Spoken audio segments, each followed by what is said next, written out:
Without giving specifics, we received some information to the possible whereabouts of Attorney Harry Roque, but we really cannot tell kung saan po yan because baka it might hamper doon sa efforts po natin.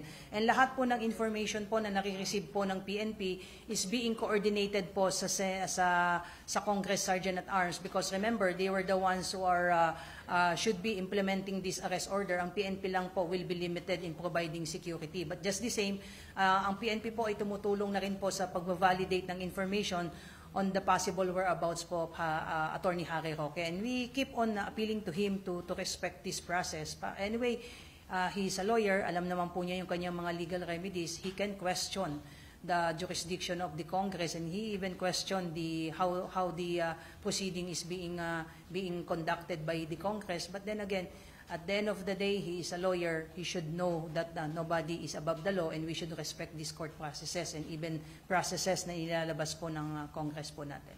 It is being validated po.